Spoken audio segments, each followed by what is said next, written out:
Haleluya, shalom saudaraku. Shalom Bapak Ibu yang dikasihi Tuhan Yesus. Haleluya, puji Tuhan. Hari ini kita kembali beribadah bersama-sama. Saudara, mari siapkan hati kita bersama-sama untuk ibadah pagi hari ini saudara. Namun sebelum kita lebih lagi memuji menyembah Tuhan, alangkah baiknya kita mendengarkan pengajaran singkat dari gereja kita saudara, yang akan terus membekali kita dalam pujian penyembahan dan pertumbuhan rohani kita. Haleluya, mari sama-sama kita saksikan.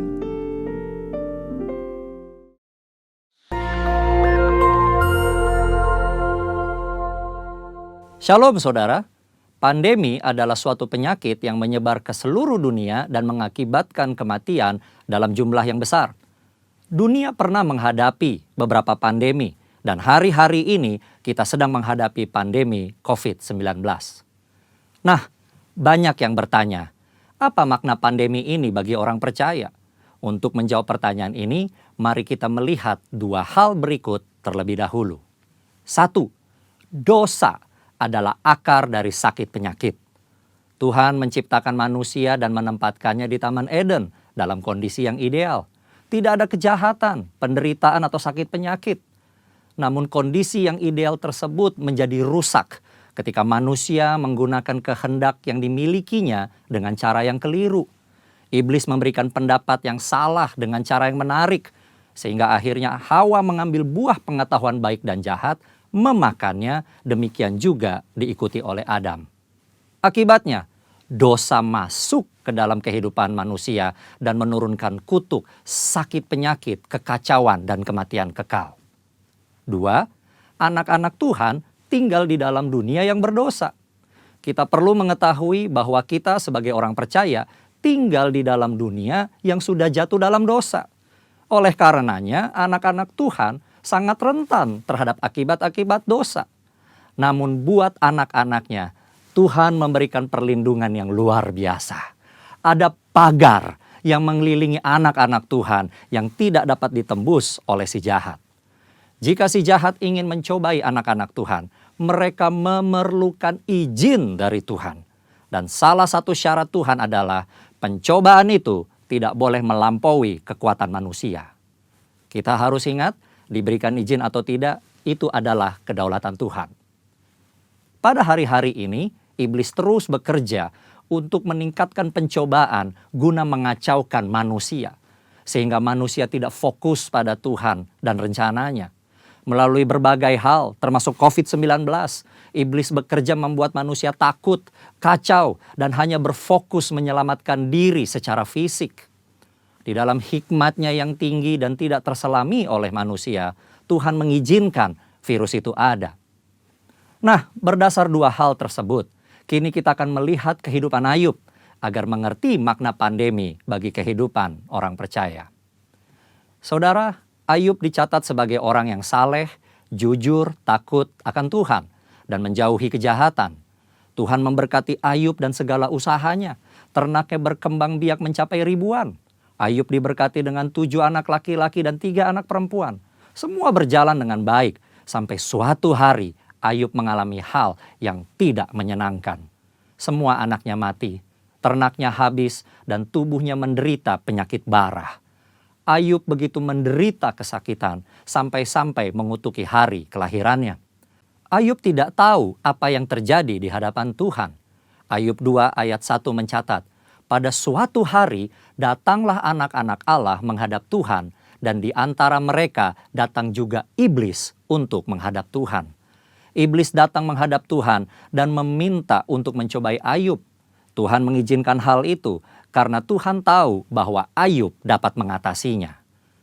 Tuhan mengizinkan pencobaan ini adalah untuk menguji motivasi, memurnikan, dan menghasilkan pertobatan. Pada akhirnya tujuan Tuhan tercapai ketika Ayub berkata, hanya dari orang saja aku mendengar tentang engkau, tetapi sekarang mataku sendiri memandang engkau. Oleh sebab itu, aku mencabut perkataanku dan dengan menyesal aku duduk dalam debu dan abu. Ayub bertobat dan masuk dalam suatu dimensi rohani yang baru dalam hidupnya. Saudara, dari mempelajari apa yang dihadapi Ayub, maka ada 3 hal yang Tuhan kehendaki dari penyakit atau pandemi yang menimpa kita orang percaya, yaitu 1. Tuhan menghendaki kita orang percaya memiliki motivasi yang benar dalam mengiring dan melayani Tuhan. 2. Tuhan menghendaki kita orang percaya menjadi orang-orang yang murni. Jika diibaratkan emas, Tuhan tidak menghendaki emas 23 karat. Tuhan mau emas 24 karat. 3. Tuhan menghendaki kita bertobat, berbalik dari jalan-jalan yang jahat, dan bergantung hanya kepada Tuhan. Kesimpulannya, Tuhan yang kita sembah dan layani adalah penguasa yang maha tinggi. Tuhan yang berkuasa atas segala sesuatu. Tuhan memiliki banyak cara untuk membawa umatnya hidup dalam persekutuan yang indah. Pencobaan yang diizinkan oleh Tuhan ada dalam pertimbangan hikmat Tuhan yang sungguh alangkah dalamnya. Tuhan pasti akan memberikan jalan keluar dari pencobaan tersebut. Dan pada akhirnya kita semua masuk ke dalam dimensi yang baru. Tuhan Yesus memberkati. Amin. Puji nama Tuhan, saya percaya pengajaran yang barusan kita dengar bersama-sama akan lebih menguatkan iman kita. Amin Bapak Ibu Saudara. Baik, mari kita angkat tangan sama-sama saudara. Kita berdoa buat ibadah kita hari ini. Aba ya Bapa, kami sungguh bersyukur atas kesehatan, kebaikan, anugerah yang Kau berikan bagi kami semuanya. Umat-Mu, jemaat-Mu ya Bapa. Hari ini kami kembali beribadah bersama-sama. Kami percaya di tempat di mana kami beribadah, Roh-Mu ada di sana bersama-sama dengan kami memuji menyembah Bapa di dalam roh dan kebenaran. Terima kasih, kami buka hati kami oleh darah Yesus yang menguduskan kami semua. Di dalam nama Yesus, terpujilah nama-Mu. Sama-sama kita katakan amin. Mari kita angkat tangan sama-sama saudara. Ini kami umat-Mu ya Tuhan. Ini kami hamba-hamba-Mu, kami datang kepadamu.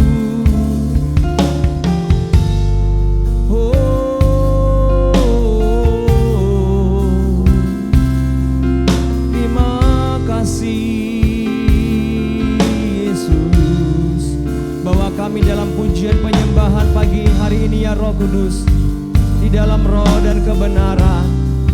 Haleluya.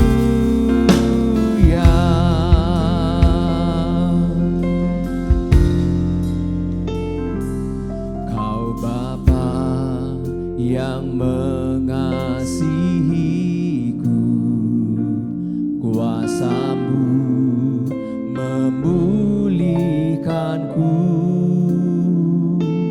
Hati yang baru Kau berikan, untukku dapat melihat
saudara katakan, hati yang baru kau berikan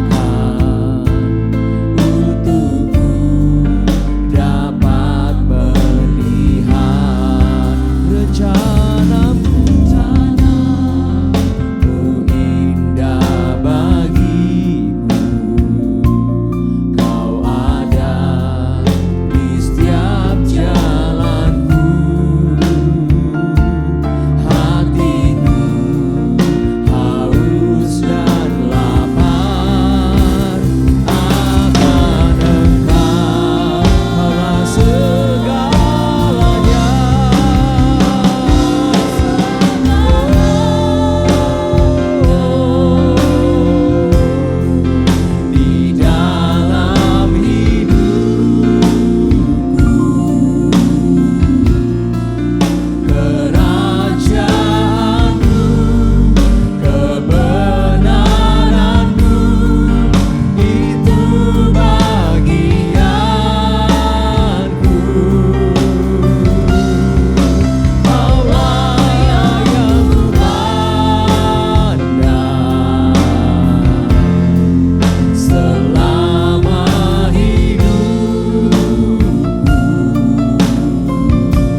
merasa kurang dengan Tuhan, mari sekarang angkat tanganmu kepada Tuhan.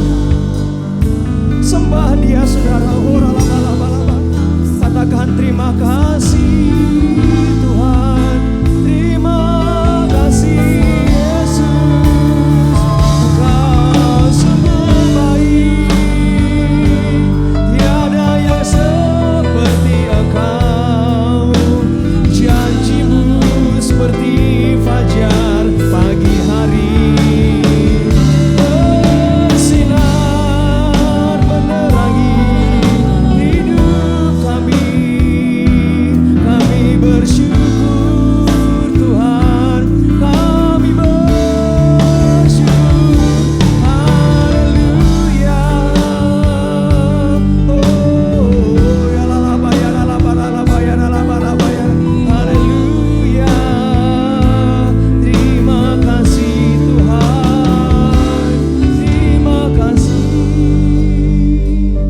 Sekali lagi saya mengajak kita mengangkat tangan di hadapan Tuhan, saudara.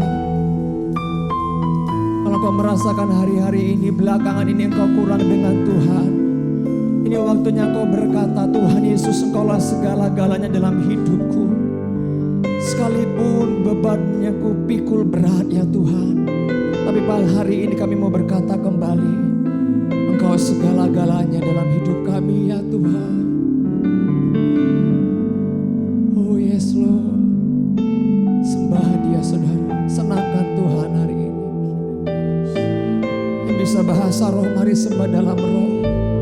Terus Yesus, oh dalam baras, Yesus, pujian kami kepadamu. Kau mengubah hidup kami hari ini lagi dengan kuasa-Mu ya Tuhan. Kau mengubah kami pagi hari ini ya Tuhan. Haleluya. Yang lemah Tuhan kuatkan, yang sakit Tuhan sembuhkan, yang susah Tuhan hiburkan hari ini. Haleluya, haleluya, haleluya, haleluya. Tangan kananmu menuntun kami ya Tuhan, dan kami angkat tangan menyembah-Mu. Nyanyian pujian kami kepadamu Tuhan, nyanyian pujian kami kepadamu, oh, nyanyian pujian bagimu Tuhan, pujian bagimu Tuhan,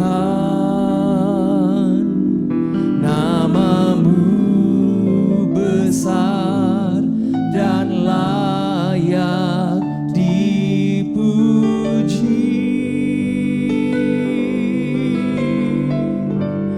Nyanyian pujian bagimu, amin Tuhan. Angkat tangan kita bersama-sama, pujian bagimu Tuhan, nama-Mu besar dan layak dipuji. Yes, datang sama Tuhan dengan pujian kita. Nyanyian pujian bagimu Tuhan, pujian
percaya Engkau bertahta atas pujian penyembahan kami. Ada ledakan kuasa Roh Kudus hari ini sedang bekerja di setiap rumah-rumah dalam hati kami. Yang percaya sama-sama katakan amin. Mari tepuk tangan buat Tuhan, come on. Yang percaya Tuhan sedang bekerja lewat Roh Kudusnya, katakan amin. Haleluya.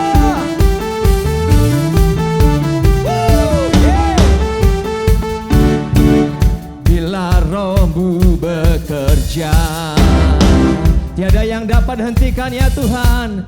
Tiada yang dapat hentikan.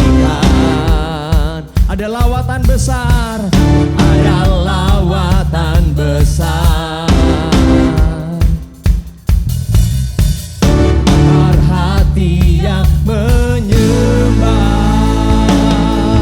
kami siap. Nyatakanlah, come on. Dahsyat kuasa-Mu tak pernah berubah. Kau yang terhebat takkan terkalahkan. Dahsyat lawatan-Mu tercurah atasku. Kau yang terhebat takkan terkalahkan. Mari bertepuk tangan sekali lagi sama-sama saudara. Allah dahsyat, katakan amin.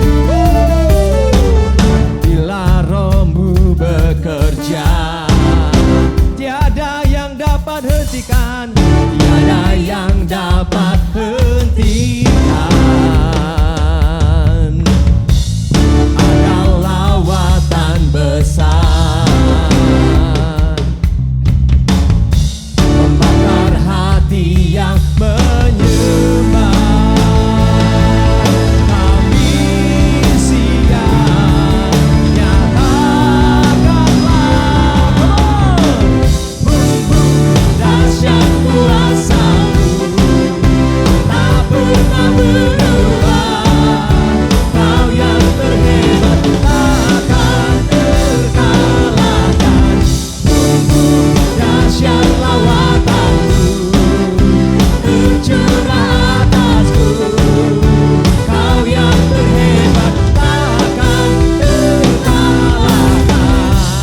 Mari bertepuk tangan sama-sama di hadapan Tuhan saudara. Bekerjalah Roh Kudus bagi kami umat-Mu. Katakan sama-sama saudaraku, come on. Kami siap. Nyatakanlah, kami siap. Nyatakanlah.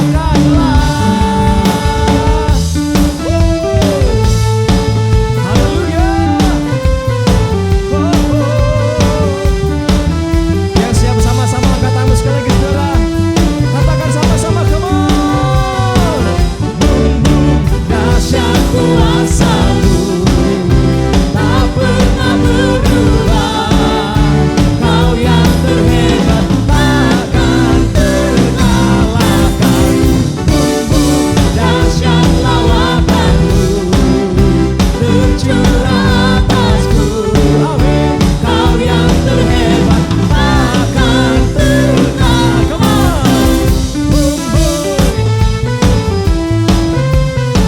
Lagi katakan.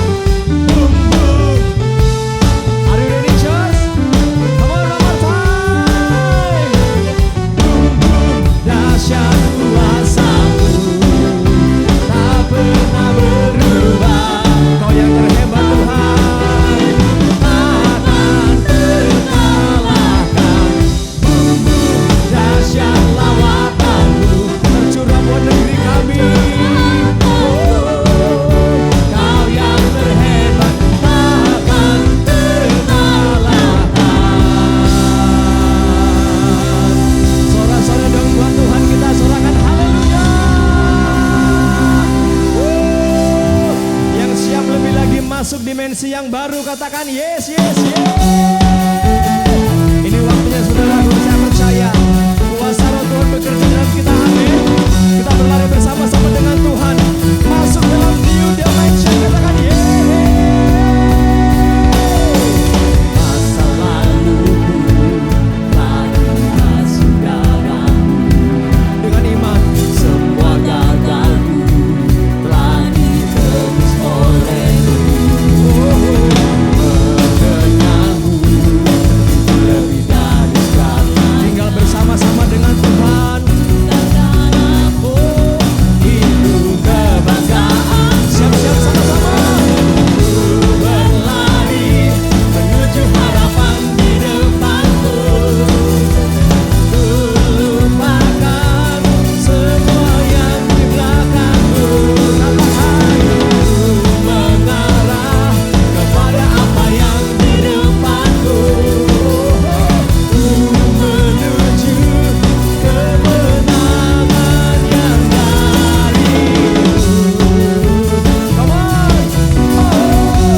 new dimension Tuhan sungguh-sungguh kerjakan di tengah-tengah kita. Amin.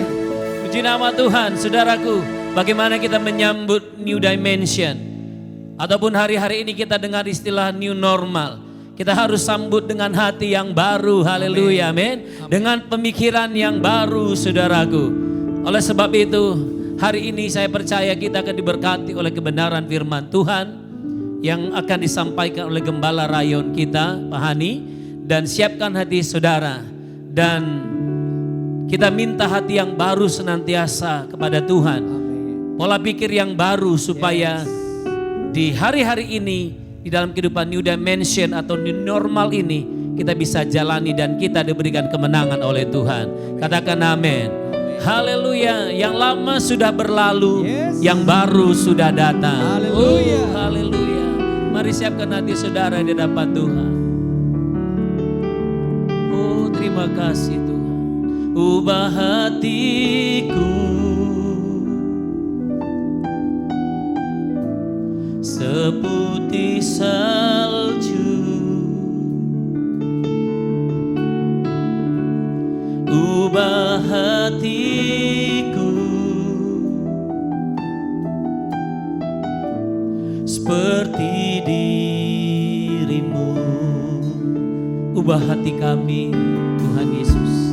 Ubah hatiku, katakan menjadi baru. Menjadi baru. Ubah hatiku seperti dirimu. Engkau penjunan kami tanah liat. Engkau penjunan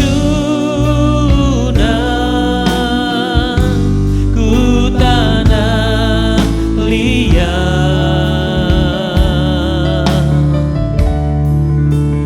Bentuk jadikan ini doaku.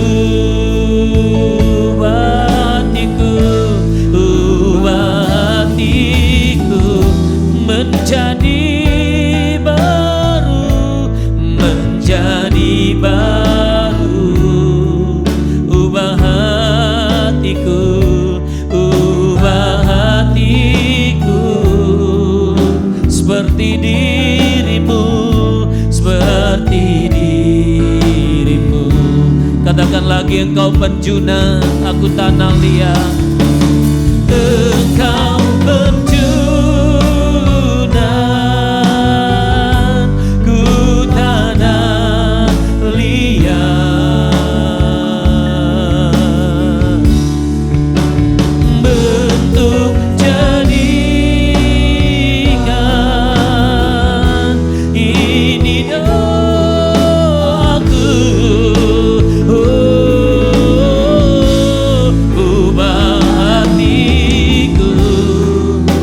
Hati kami menjadi baru, menjadi baru.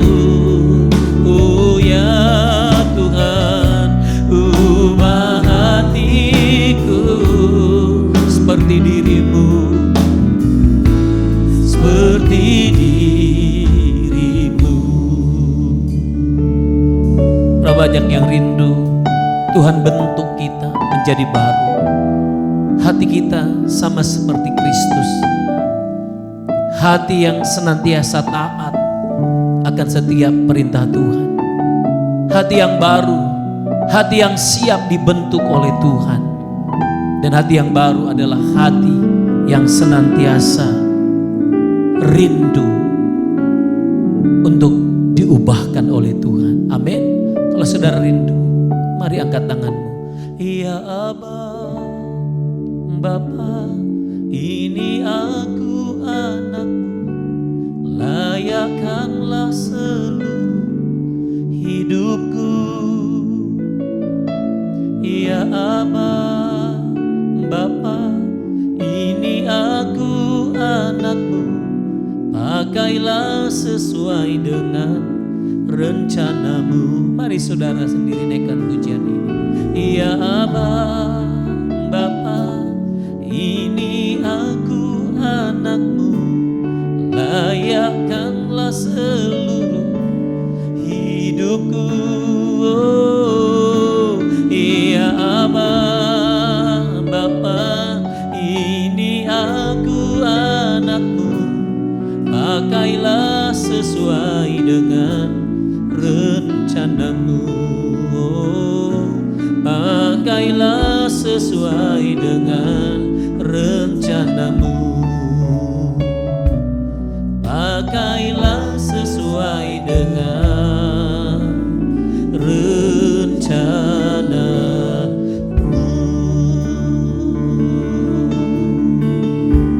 Ini kami Tuhan, pakai kami. Ini kami Tuhan, ini hidup kami. Kami rindu, kami menjadi seperti dirimu. Oh, layakkan kami ya Tuhan, layakkan kami. Terima kasih. Berbicaralah buat kami, sampaikan sabdamu dan bentuk kami oleh firman-Mu. Kami siap dalam nama Tuhan Yesus. Haleluya. Amin. Haleluya, shalom my family. Kita jumpa lagi untuk melanjutkan topik kita minggu yang lalu tentang persiapan untuk memasuki normal baru bagian kedua. Mari kita berdoa. Bapa di surga, yang kami butuhkan saat ini adalah roh hikmat. Karena apa yang kami akan dengarkan itu terlalu luas dan dalam, tetapi harus disampaikan dalam waktu yang sangat singkat. Sebab itu Tuhan, berikan juga aku hikmat supaya aku bisa menyampaikan dengan cepat tetapi bisa dipahami oleh jemaat yang mendengar, dan membangkitkan sebuah hikmat untuk menyadari apa yang sedang terjadi sesungguhnya. Berbicaralah Tuhan Yesus, di dalam namamu hamba-Mu berdoa. Haleluya. Amin. Amin. Nah, saudara, saya akan mulai kembali dengan Wahyu pasal 13 ayat 18a yang berkata, yang penting di sini ialah hikmat.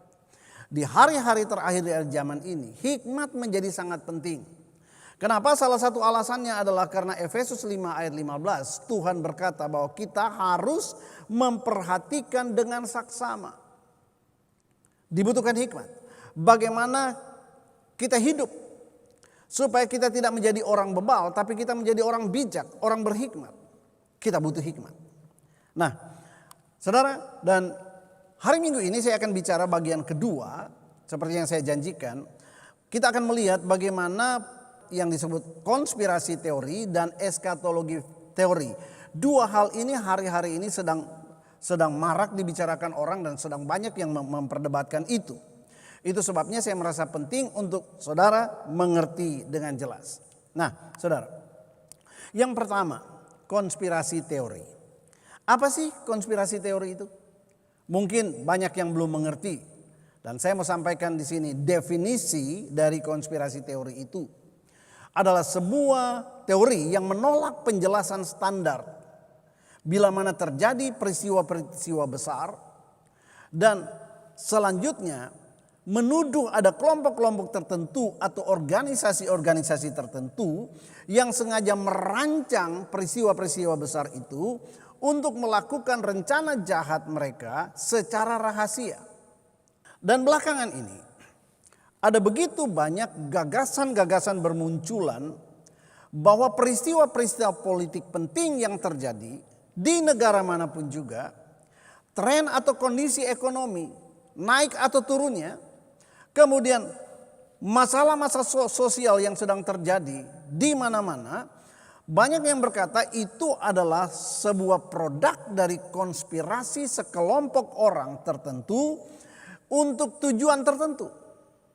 Itu dia. Dan sekarang ini di zaman coronavirus ini, mereka juga mulai berbicara bahwa virus corona ini muncul sebagai produk dari konspirasi orang-orang tertentu. Pertanyaannya, benarkah demikian? Kita lihat nanti. Dan saudara, apa yang saya sampaikan begini, saya cuma memberikan Anda informasi dan Anda timbang sendiri dan konklusi sendiri. Nah saudara, mengapa konspirasi teori tentang COVID ini merebak begitu cepat? Kenapa? Karena fakta bahwa pandemi ini telah menewaskan puluhan ribu orang dalam waktu yang sangat cepat. Ini menghebohkan, ini peristiwa besar. Yang kedua, bahwa COVID ini dengan sangat cepat telah berhasil mengubah tatanan ekonomi global dunia, bahkan mengubah tatanan politik dunia dan juga tatanan sosial seluruh dunia secara masif dan luar biasa cepatnya. Jadi ini dianggap peristiwa luar biasa, otomatis orang mulai mencari-cari jangan-jangan ada orang-orang yang berkonspirasi di belakang. Nah, tapi satu hal yang kita perlu mengerti bahwa konspirasi teori itu belum tentu hoax. Saudara, hoax itu 100% tidak punya dasar. Itu hanya rekayasa saja dalam pikiran tapi tidak pernah ada dasar. Artinya itu bohong, nggak boleh dipercaya. Tetapi bicara tentang sebuah konspirasi. Konspirasi itu sebuah dugaan yang ada dasar. Ada dasar pertimbangan, ada fakta walaupun tidak lengkap. Dan juga ada informasi-informasi terkait. Nah, itu sebabnya konspirasi ini bisa benar, bisa salah. Tapi antara keduanya ada satu persamaan. Persamaannya adalah kedua-duanya baik hoax maupun konspirasi teori itu bisa menimbulkan kegaduhan dan kekacauan besar di tengah-tengah masyarakat. Itu tentang konspirasi teori. Sekarang mari kita lihat tentang eskatologi teori. Apa sih eskatologi itu? Saudara, eskatologi adalah salah satu cabang studi teologi Kristen yang mempelajari dan membahas hal-hal yang berkaitan dengan hari-hari terakhir. Saudara, eskatologi Kristen ini banyak berbicara tentang akhirat, tentang surga, tentang neraka, tentang kedatangan Tuhan Yesus, kebangkitan orang mati dan lain sebagainya. Tentang pengangkatan dan lain-lain. Persamaan lainnya dari kedua teori ini adalah munculnya sangat menarik dan sangat masif justru pada hari-hari terakhir ini. 1 abad atau 1 dasawarsa yang lalu belum terlalu marak. Yang kedua, dua-duanya itu menimbulkan pandangan yang kontroversi. Banyak sekali pro kontra. Nah, lalu sebagai orang Kristen, mari kita lihat apa kata Alkitab. Bagaimana kita menyikapi kedua kontroversi ini. Yang jelas Hosea 4 ayat 6a berkata, "My people are destroyed for lack of knowledge." Umatku itu hancur karena kurang pengetahuan. Itu sebabnya saudara, jangan tutup mata, jangan cepat menyimpulkan. Tapi di tengah-tengah akhir zaman ini, apa yang kita dengar, apa yang sedang berkembang, peristiwa-peristiwa besar terutama ya, kita harus pelajari. Kita harus lihat, kita harus renungkan sama-sama. Nah saudara, itu sebabnya yang penting di sini adalah hikmat. Sebab kalau tidak, saudara, putih bisa kita lihat hitam, hitam kita bisa lihat putih dan sebagainya. Oke, saya lanjutkan. Mari, ada 3 langkah orang berhikmat untuk melihat, menilai zaman ini. Saudara, yang pertama, apapun yang beredar, itu sisihkan waktu untuk dengar. Dengar informasi-informasi penting, lihat, ya, dengar dulu, jangan langsung ditolak mentah-mentah. Ah, saya nggak mau, itu bohong, jangan. Saudara, dan setelah kita dengar, jangan cepat-cepat simpulkan. Jangan dipengaruhi apa kata orang atau apa kata tulisan. Tapi pelajari dan pertimbangkan dengan saksama. Minta roh penimbang daripada Tuhan. Dan saudara, jangan lupa, doakan sebelum putuskan. Ini benar gak ya Tuhan ya, saya bisa percaya apa enggak. Saya bisa viralkan atau tidak, kita harus berdoa. Dan setelah berdoa, barulah kita simpulkan. Dan kesimpulan kita harus ada 2, akan ada 2, sependapat dengan yang kita dengar itu atau tidak sependapat. Gitu ya. Nah saudara, sekarang saya mau bicara tentang COVID. Ini yang sedang banyak berkembang. COVID itu benar gak sih hanya sebuah konspirasi atau hasil dari sebuah konspirasi jahat? Benar gak? Nah ada banyak sekali tulisan-tulisan tentang ini, tapi saya mau angkat saja, ingin berbagi dengan saudara apa yang saya pelajari, yang saya gali tentang teori ini. Bahwa ada yang sangat-sangat mencolok saat-saat ini yang menjadi dugaan sebagai konspirator. Yang pertama katanya adalah PBB, United Nation. Nah, di United Nation ini di pelaksana lapangannya itu yang namanya World Health Organization katanya, ya. Ini bidang kesehatan di bawah PBB. Yang kedua tentang vaksin COVID yang sedang diperebutkan di mana-mana. Ini juga menjadi viral dan tanda tanya. Kenapa saudara? Karena kok tiba-tiba dunia ini atau ada orang-orang tertentu yang berkata bahwa sebulan lagi, setahun lagi saya sudah menemukan vaksin ini. Padahal menurut kedokteran para ahli untuk membuat sebuah vaksin itu dibutuhkan waktu paling cepat 5-6 tahun. Lah, COVID baru terjadi kok, kenapa orang sudah siap vaksinnya? Itu jadi isu. Kemudian saudara, ada isu juga yang berkata bahwa ada konspirasi untuk memasukkan chips ke dalam tubuh manusia melalui vaksin. Katanya di dalam vaksin itu disisipkan chips ini.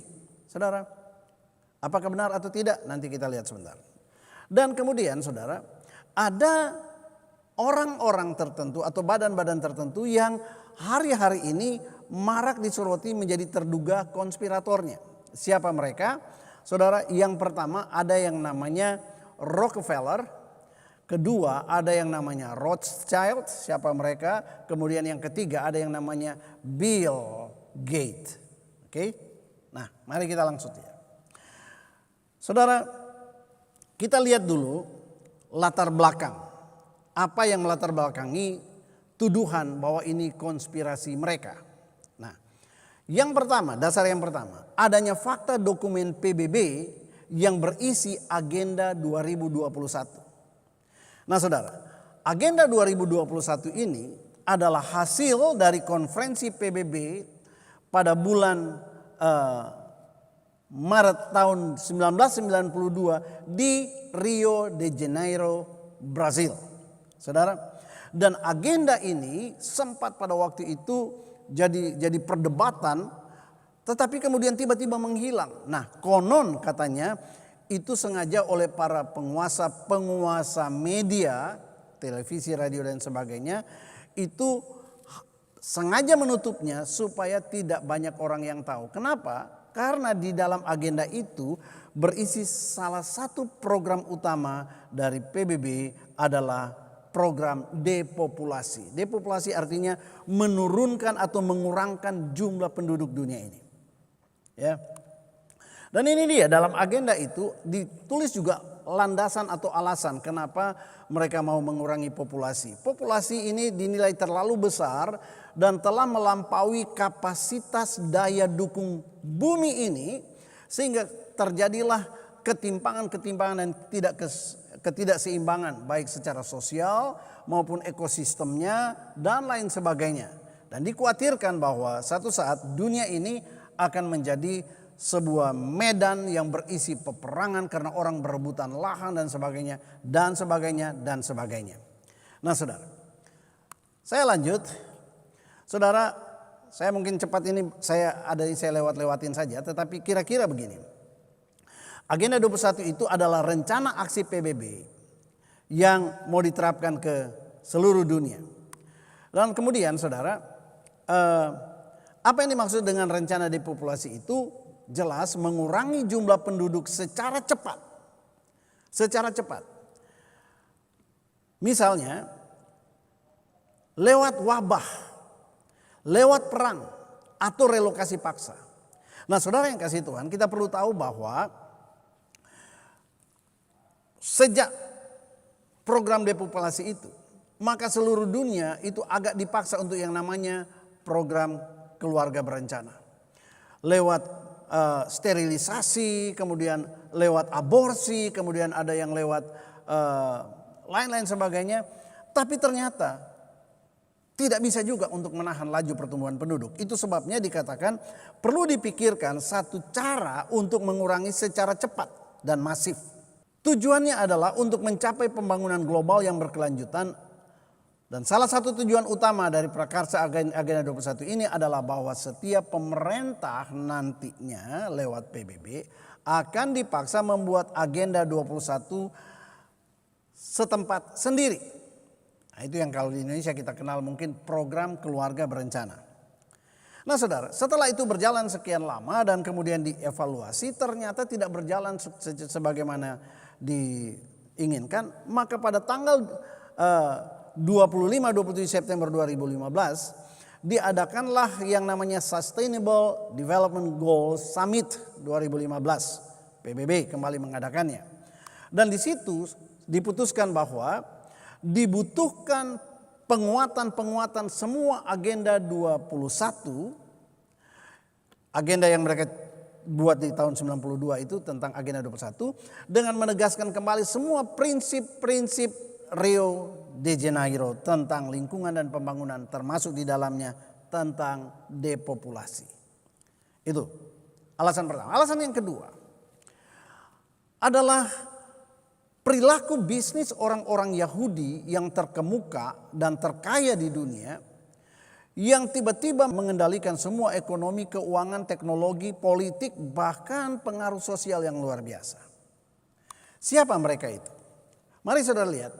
Yang pertama tadi saya sudah katakan ada yang namanya Rothschild Foundation atau dia punya yayasan amal. Ini baru berdiri tahun 2010. Kok tiba-tiba berdiri? Orang jadi tanda tanya. Padahal dia ini orang kaya, pengusaha besar yang sudah eksis sebelum Amerika berdiri. Tahun 17 sekian, 1700 sekian. Kemudian yang kedua Rockefeller juga, Rockefeller Foundation. Saudara, ini berdiri lebih lama, tahun 2013, tapi dia sangat aktif dalam pekerjaan-pekerjaan amal.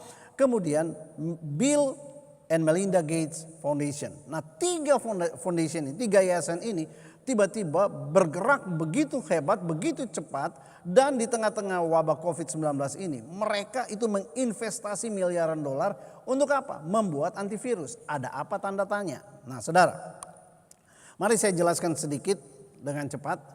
Dinasti Rothschild. Saudara kalau lihat mereka itu adalah orang Yahudi yang menjadi raja perbankan sejak abad ke-18. Semua perbankan bahkan sampai dengan hari ini Federation Reserve Amerika Serikat seperti bank sentralnya kita yang mencetak mata uang dolar dan sebagainya. Itu bukan dimiliki pemerintah Amerika Serikat tetapi dimiliki oleh keluarga Rothschild ini. Jadi itu bank swasta. Nah saudara, lalu kemudian saudara mereka itu sangat kaya, tidak terbatas keuangannya. Keluarga Rothschild dikabarkan mempertahankan kontrolnya melalui US Federal Reserve, Fed tadi, the Fed, dengan mengirimkan agennya ada yang namanya Paul Warburg untuk menciptakan semacam pemerintahan terselubung itu pada tahun 1913. Nah begini, kelompok ini juga diduga sebagai pendiri kelompok rahasia Illuminati dan Freemason dan mengendalikan mereka. Saudara, kalau bicara tentang Illuminati dan Freemason sampai sekarang dikatakan itu juga hanya sebatas konspirasi. Apakah benar ada atau tidak, saudara? Dan juga mereka disebut sebagai penggagas New World Order. Nah, kalau saudara lihat di sini, mereka punya istana atau dia punya chapel. Di sini di depan istana memang ada logo yang kita kenal, logonya antikris yang ada di mata uang Amerika Serikat, One All Seeing Eye. Nah, saudara, sekarang mari kita lihat dinasti Rockefeller. Saudara, ini juga adalah orang kaya yang luar biasa. Mereka sudah kaya memang dari abad ke-18. Orang tuanya, nah saudara, dan mereka ini penguasa perminyakan. Semua perusahaan-perusahaan minyak besar itu pasti ada bagian mereka, ada saham mereka. Nah saudara, mereka menguasai seperti di samping bank ya, mereka juga menguasai Exxon Mobil, Chevron, BP dan sebagainya, British Petroleum dan sebagainya. Pokoknya kalau bicara perminyakan mereka lah rajanya. Kemudian Mari kita lihat Bill Gates. Siapa Bill Gates? Bill Gates itu raksasa IT. Saudara, kita tahu Microsoft itu dia yang dirikan, kemudian dia sempat menjadi orang terkaya dunia, disebut senti-bilioner karena kaya luar biasa berhasil. Dan saudara, ternyata Bill Gates ini sebelumnya dia bersama dengan ayahnya ini sering sekali berdiskusi dengan Rockefeller. Apa yang didiskusikan nobody knows. Nah, tetapi tiba-tiba bulan Januari 2010, Gates itu mengundurkan diri dari Microsoft di tengah-tengah suksesnya. Orang-orang memang bertanya-tanya, kenapa? Apa alasannya? Tidak ada orang yang tahu. Tapi mari kita lihat, ini hanya sekedar informasi. Sekarang saya mau tunjukkan pada saudara informasi yang lebih-lebih lagi mendekati. Bahwa pada tahun 2010, saudara, dari Rockefeller Foundation pernah mengeluarkan sebuah hasil riset dan sebuah perencanaan ke depan yang mengerikan dan dilaporkan di dalam laporan mereka di tahun 2010. Saudara, itu kalau kita lihat di dalam agenda atau mereka sebut sebagai skenario for the future of technology and international development. Nah, di antaranya kalau saudara lihat di situ ada itu daftar isinya yang saya coret biru itu bicara tentang membangun sistem yang untuk mengontrol kesehatan dunia seperti itu. Nah, saudara, di dalam skenario itu tahun 2010 mereka benar-benar memikirkan dan coba menskenariokan, coba merekayasa kalau terjadi sesuatu apa yang harus mereka lakukan. Dan saudara, di dalam laporan itu ada 8 poin yang mereka skenariokan. Pertama, bagaimana kalau terjadi wabah flu baru yang sangat mematikan di dunia ini? Apa yang harus mereka lakukan? Mereka prediksi, katanya prediksi. Yang kedua, bagaimana kalau wabah itu membuat orang ekonomi lumpuh, industri mati, kemudian rantai suplai hancur. Yang ketiga, bagaimana kalau terjadi toko-toko dan kantor tutup, karyawan jadi pengangguran dan sebagainya. Apa yang harus mereka lakukan? Ini namanya skenario. Yang keempat, bagaimana kalau Amerika Serikat kena dampak dari semuanya itu? Kemudian yang kelima, bagaimana kalau penduduk dunia diharuskan untuk pakai masker dan cek temperatur suhu di pintu-pintu masuk? Saudara, ini tahun 2010 sudah mereka pikirkan, sudah mereka skenariokan dan sekarang sedang terjadi. Yang keenam, bagaimana kontrol otoriter terus berjalan dan terus ditingkatkan walaupun wabah telah hilang. Nah, yang ketujuh, bagaimana kalau rakyat dunia seperti tawanan dalam penjara dan lama-lama mereka bakal pasrah dan menyerah. Kenapa? Stay at home terus. Ini sudah diskenariokan, sudah diperkirakan. Lalu saudara, ke-8. Akhirnya dalam skenario itu bagaimana kalau akhirnya seluruh rakyat dunia ini secara sukarela minta dipasang biometric chips atau biometric ID atau chips ke dalam tubuh mereka untuk deteksi penyakit sedini mungkin dan mengakhiri penderitaan mereka akibat penyakit itu. Saudara lihat, 2010 sudah dibicarakan tentang apa yang terjadi hari ini. Apakah sudah ada? Belum. Tapi pertanyaannya, kenapa mereka bisa berpikir untuk menskenariokan itu? Nah, di dalam video pendek ini, saudara, ada seorang bernama Bill Gates. Ternyata pada tahun 2015, Bill Gates sudah bicara tentang akan datangnya virus corona ini. Nah, saudara yang kasih Tuhan, Anda ikuti sebentar tayangan ini.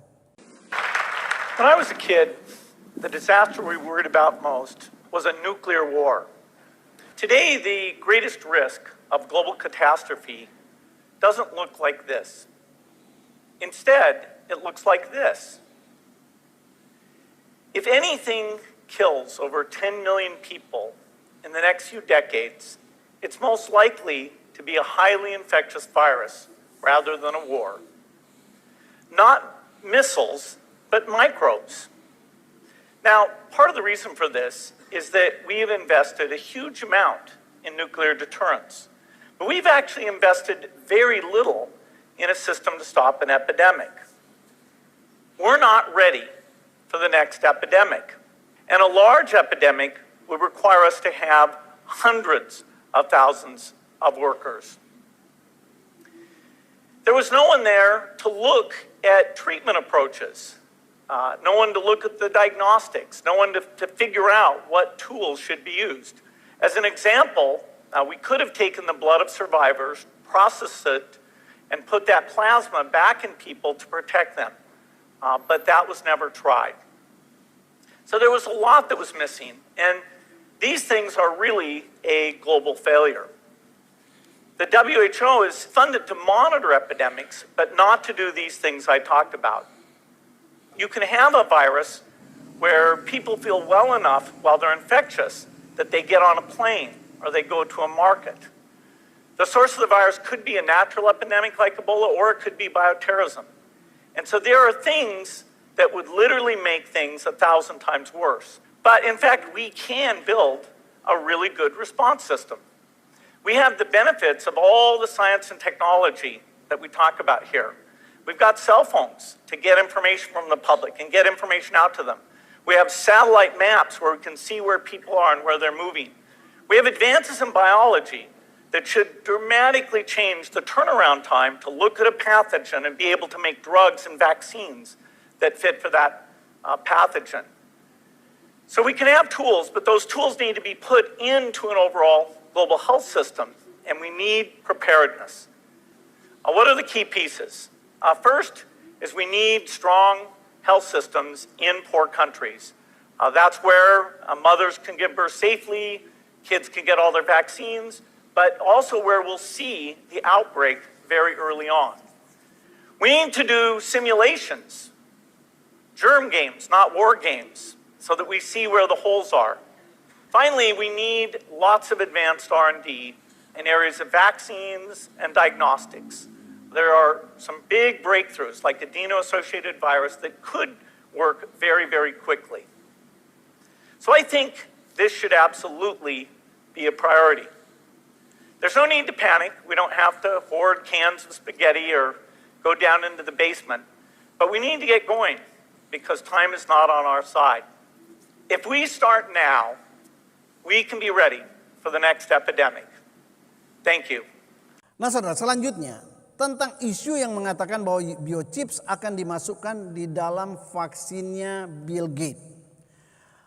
RFID chips multifungsi ini yang selama ini kita kenal sebagai tanda 666 itu. Saudara, di mana termasuk di dalamnya berfungsi untuk kegiatan ekonomi, berjual beli, kemudian fungsi keamanan, fungsi deteksi kesehatan dan lain-lain sebagainya.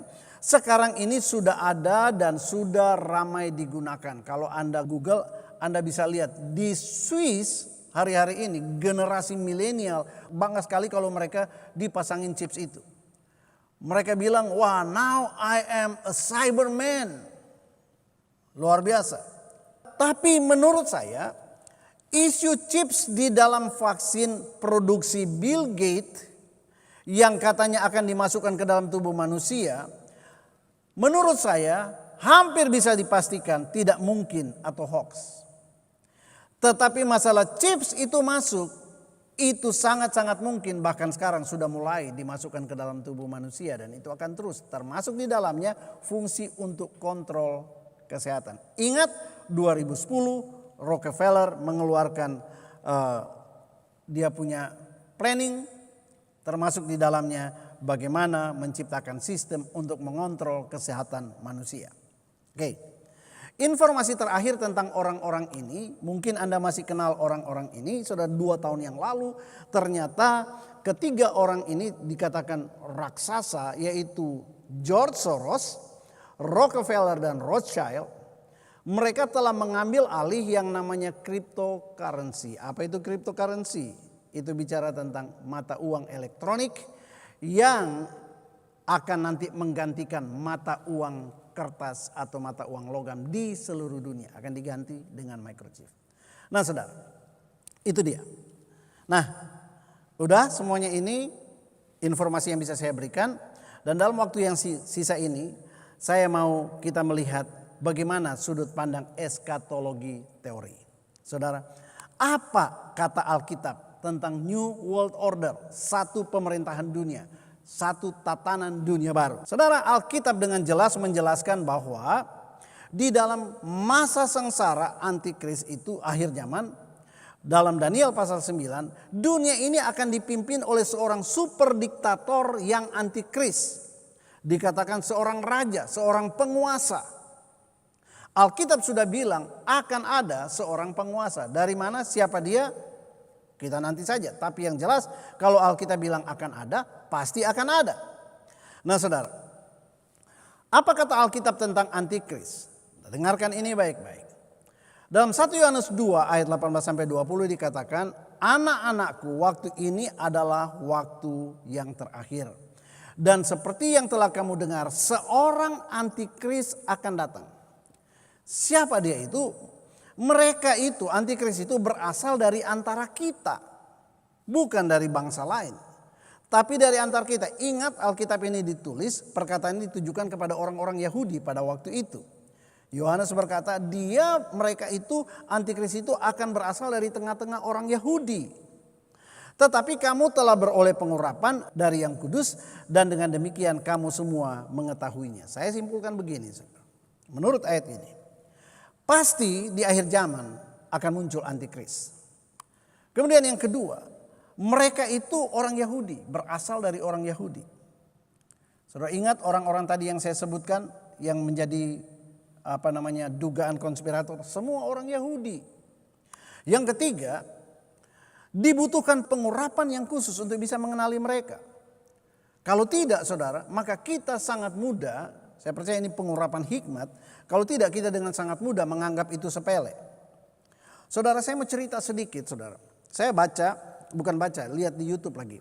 Ada seorang bernama Pat Robertson. Dia adalah pendiri CBN. Saudara, dia pernah diwawancarai di CBN, ditanyakan tentang benar nggak sih menurut Anda chips itu ada kaitannya dengan antikris atau mark of the beast, tanda dari antikris itu. Dia ini, Pat Robertson ini adalah seorang pengkhotbah televisi yang terkenal di Amerika Serikat.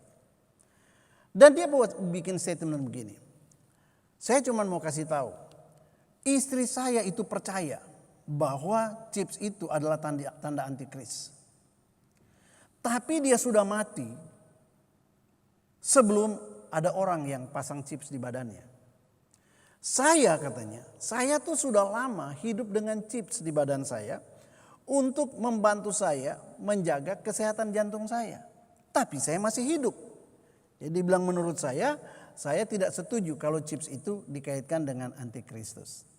Seorang hamba Tuhan juga. Tapi saudara, satu ketika dia buat satu statement yang konyol sehingga orang mengecam dia luar biasa. Dia bilang begini. Menurut saya kalau ada seorang pasangannya itu kena sakit Alzheimer. Maka adalah sah kalau dia menceraikan pasangannya itu. Karena dia bilang orang yang sudah Alzheimer sudah lupa, hilang ingatan, sebenarnya dia itu sudah mati. Sama dengan orang sudah mati. Nah saudara, dan itu menimbulkan kontroversi, kecaman dari mana-mana termasuk dari dunia kedokteran. Nah saudara, itu sebabnya saya mau katakan begini, dibutuhkan pengurapan hikmat. Sepandai apapun juga ilmu kita akan berkata bahwa itu cuma hoax, tidak mungkin. Tapi saudara, kalau engkau punya hikmat, engkau bisa melihat kaitan-kaitannya dan belum tentu konspirasi teori itu adalah hoax. Nah saudara, Tuhan sedang mengajarkan kita untuk memperhatikan dengan saksama. Saudara, antikris itu adalah tiruannya Kristus. KW-nya, Mesias palsu, Raja damai palsu. Antikristus itu artinya orang yang melawan Kristus dan melawan Allah. Dan yang ketiga, antikristus itu adalah anti pengurapan, melawan kebenaran firman Tuhan. Itu dia. Nah, baik. Saudara, sekarang saya lanjut. Tentang RFID chips multiguna, apa kata Alkitab tentang chips itu? Wahyu 3:16 berkata begini, dan ia menyebabkan sehingga kepada semua orang, kecil atau besar, kaya atau miskin, merdeka atau hamba, diberi tanda pada tangan kanannya dan pada dahinya. Saudara, chips itu Alkitab sudah bilang itu tanda atau meterai pengikut antikris. Yang kedua dikatakan begini, mereka yang tidak pakai tanda itu tidak bisa berjual beli. Nah saudara, artinya Alkitab sudah bilang begini, yang pakai tanda itu mereka lah yang dapat mengakses semua kegiatan perekonomian. Dan semua itu memang ada di chips itu sekarang untuk mengendalikan. Kalau tidak pakai itu, saudara sekarang belum dipaksain. Tapi kalau saudara lihat orang-orang yang sudah pakai itu mau belanja tidak pakai kredit card lagi, tinggal pakai lengan yang sudah ada chipsnya. Dan saudara, yang ketiga dikatakan penting hikmat. Hanya orang yang memiliki urapan hikmat yang bisa membedakan ini beneran atau konspirasi keliru. Sebab itu saudara, saya ingatkan kita. Banyak orang berkata konspirasi itu nggak perlu dipercayai. Saya bilang lebih baik Anda tanya Tuhan, benar enggak itu? Jangan-jangan memang antikris itu sudah di depan mata dan kita tidak tahu, ketika ditawarkan kita ikut-ikutan jatuh ke dalamnya. Nah saudara, lalu bagaimana kata Alkitab tentang program depopulasi PBB? Yang jelas Kejadian 1 ayat 8 berkata begini, Tuhan perintahkan beranak cuculah dan penuhilah bumi.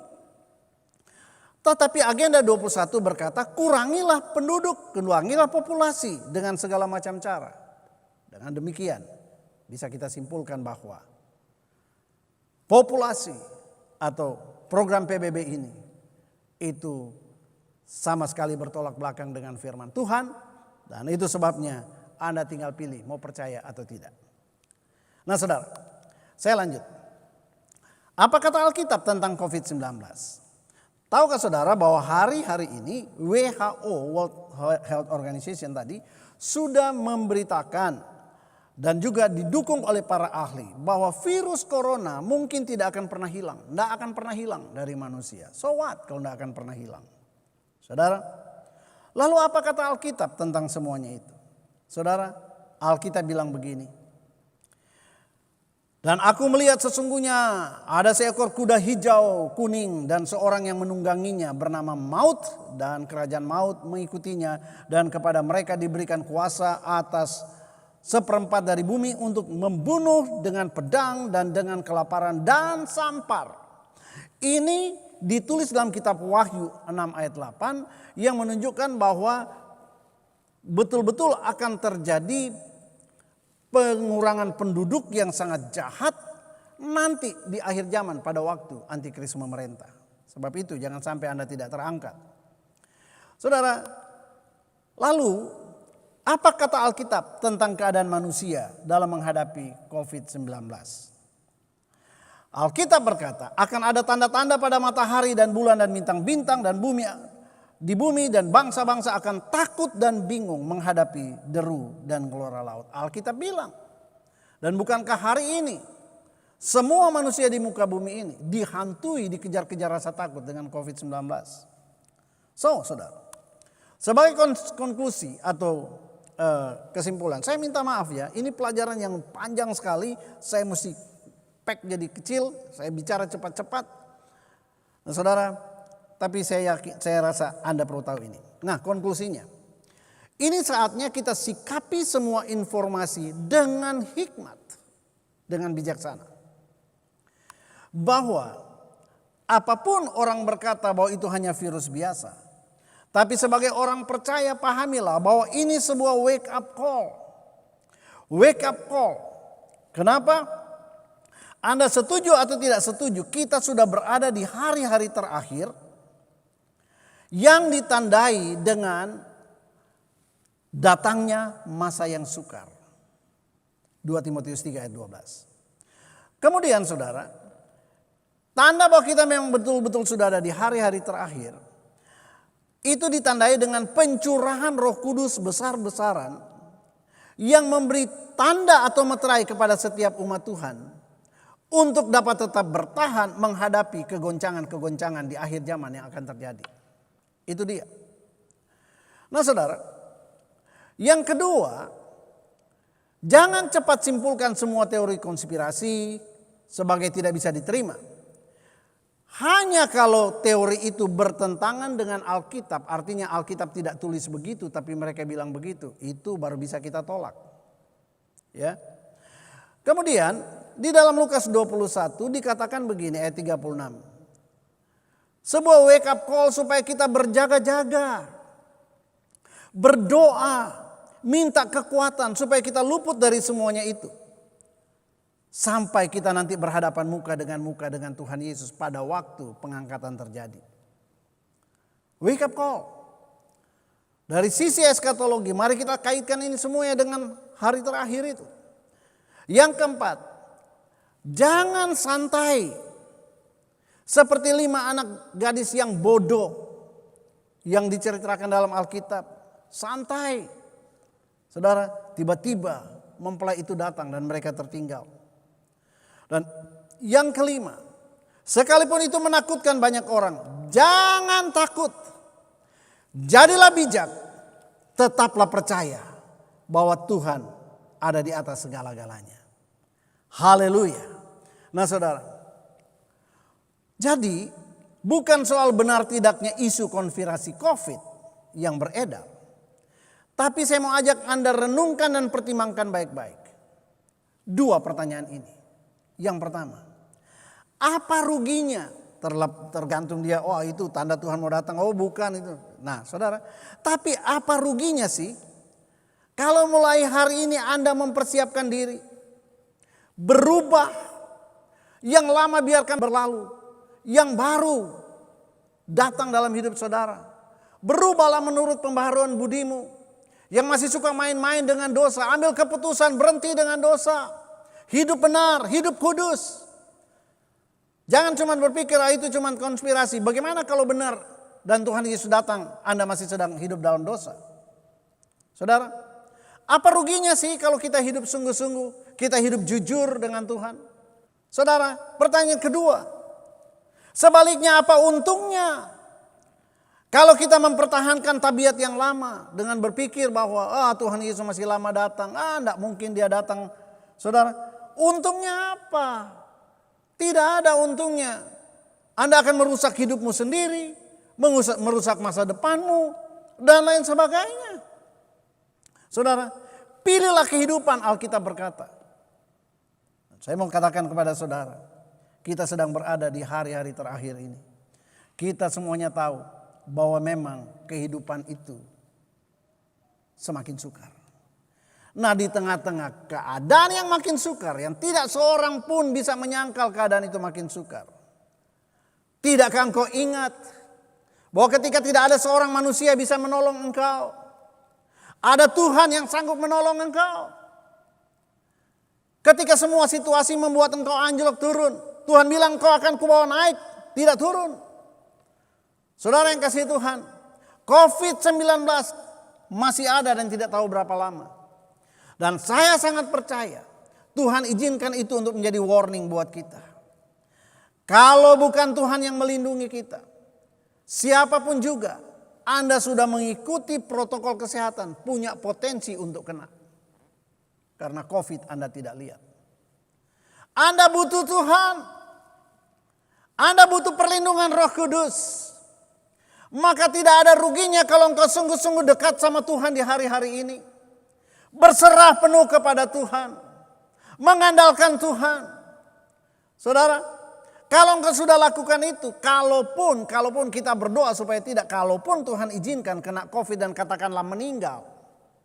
Maka kalau engkau sudah hidup benar, engkau tidak perlu takut berhadapan dengan Kristus. Engkau sudah pasti akan peroleh hidup yang kekal di sorga bersama dengan Dia.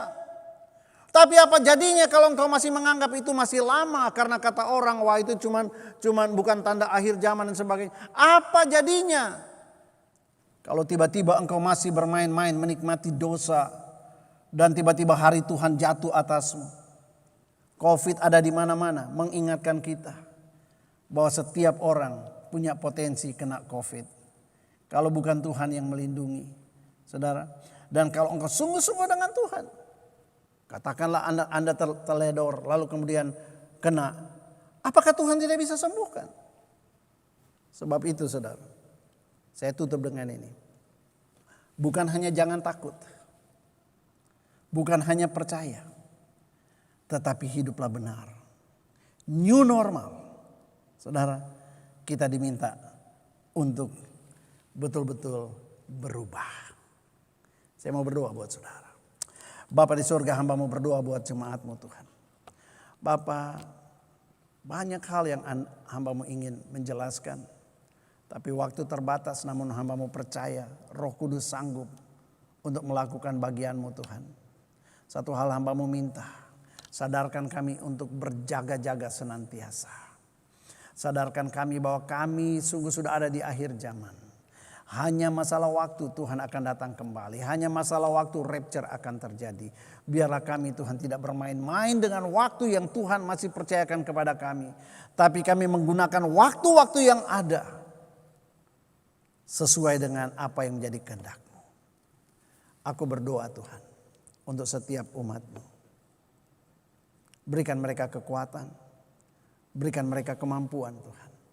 Berikan mereka kepekaan roh untuk bertindak, untuk menyimpulkan, dan untuk membuat keputusan-keputusan penting dalam hidup mereka. Dalam nama Tuhan Yesus. Haleluya. Amin. Puji Tuhan, saudara, kita akan mengakhiri ibadah kita. Mari kita semuanya angkat kedua tangan kita. Dalam nama Bapa, Putra, dan Roh Kudus, kami menutup ibadah kami hari ini. Kasih karunia-Mu melimpah atas semua umat-Mu Tuhan. Pertolongan, perlindungan daripada Tuhan. Hikmat Roh Kudus turun kepada setiap umat-Mu ya Bapa. Dan Mazmur 91. Mazmur 91. Biarlah menjadi bagian semua kami umat-Mu Tuhan. Terpujilah nama-Mu dalam nama Tuhan Yesus. Haleluya. Amin. Puji nama Tuhan, saudara, dikuatkan oleh firman Tuhan barusan, amin saudara. Pengetahuan kita di upgrade hari ini, katakan amin. Sekarang waktu yang tepat untuk kita menabur bersama-sama di ladangnya Tuhan. Mari angkat persembahan saudara atau handphone saudara. Kau memberikan persembahan melalui transfer rekening yang ada di handphone saudara. Sama-sama kita angkat saudara, termasuk perpuluhan yang saudara sudah siapkan. Angkat semuanya kepada Tuhan, kita persembahkan dengan sukacita. Kita katakan sama-sama, 2, 3. Oleh darah Yesus, aku sudah ditebus dari maut kepada hidup. Hidupku dan hartaku bukan milikku lagi, tapi milik penebusku.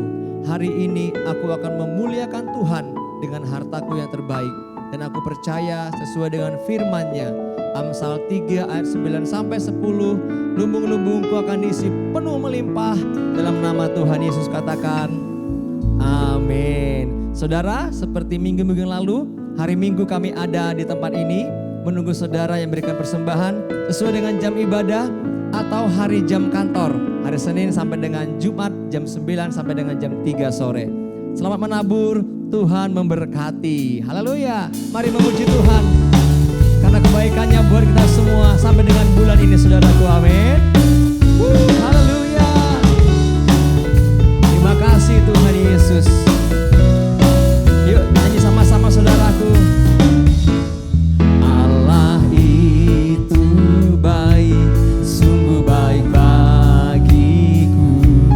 Ditunjukkannya kasih setianya. Dia menyediakan, amin, yang ku perlu. Saudara percaya, amin, katakan. Menyatakan kebaikan, menyatakan kebaikan, menyatakan kebaikannya padaku. Lambaikan tangan sama-sama.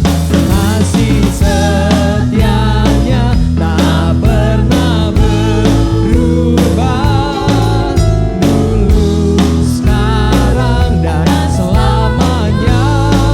Angkat jempolmu saudara tinggi-tinggi. Ajaiblah kuasa dalam namanya, Yesusku luar. Sekali lagi, kasih setianya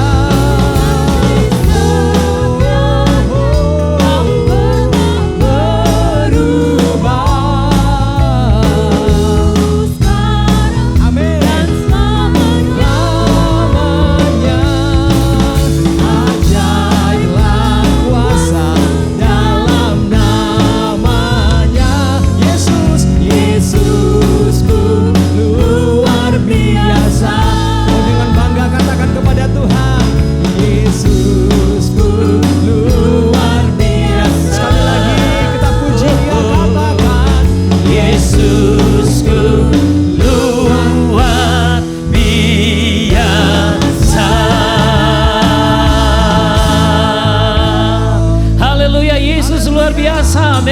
Tepuk tangan yang meriah buat Tuhan kita. Haleluya, puji Tuhan. Saya percaya sepanjang ibadah ini saudara diberkati Tuhan, amin. Tetap kita bersama-sama di dalam ibadah online. Dan mari kita akan nantikan ibadah kita bersama-sama di gereja. Kami akan sampaikan di dalam pengumuman-pengumuman minggu-minggu berikutnya. Bapak Ibu yang saya kasihi, setiap hari kami menyapa saudara, tim sudah mempersiapkan renungan harian kami sebut Daily Pastoral Blessing. Saudara bisa buka channel YouTube kita. Setiap pagi kami menyapa saudara lewat renungan harian dan kemudian family worship dalam setiap hari Minggu, dan kita akan adakan talk show tentang pengajaran maupun kesaksian. Saya percaya minggu-minggu ini adalah minggu yang penuh berkat. Amin. Puji Tuhan, mari kita berdoa. Bapa, di dalam nama Tuhan Yesus kami mengucap syukur Engkau sudah menyertai ibadah kami dari awal sampai akhir.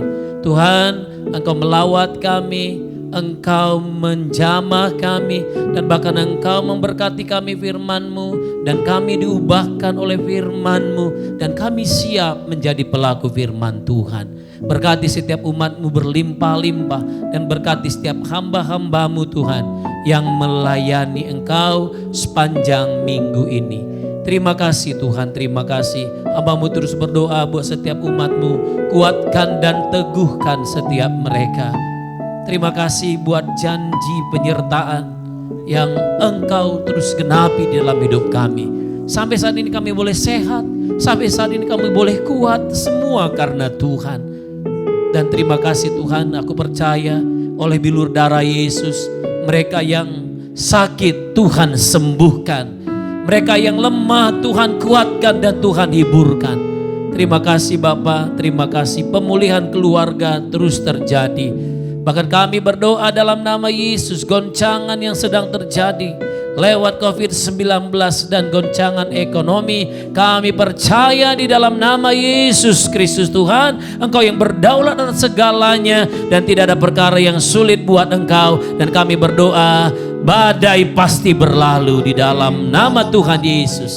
Terima kasih Bapak, terima kasih. Kami mengucap syukur. Sebentar kami akan beraktivitas panjang hari ini. Apapun yang kami kerjakan baik di rumah, kalau ada kami keperluan keluar, Tuhan jagai dan lindungi kami. Darah Yesus membungkus setiap kami. Terpujilah nama-Mu, berkati setiap umat-Mu yang membawa persembahan. Baik mereka yang bawa ke rumah-Mu secara tunai maupun mereka yang transfer. Berkat-Mu berlimpah. Haleluya. Angkat tangan saudara, terimalah berkat anugerah Tuhan. Pulanglah, bawalah berkat-Nya, kasih karunia, damai sejahtera, kebaikan kemurahan Tuhan senantiasa, perlindungannya yang sempurna, pemeliharaannya yang ajaib atas hidup saudara. Terimalah berkat-Nya hanya di dalam nama Bapa, di dalam nama Anaknya Tuhan Yesus Kristus, dan di dalam kuat kuasa Roh Kudus memberkati saudara sekalian mulai hari ini, besok bahkan sampai selama-lamanya. Terima berkat Tuhan, katakan amin. Happy Sunday, selamat hari Minggu. Tuhan Yesus berkati. Shalom.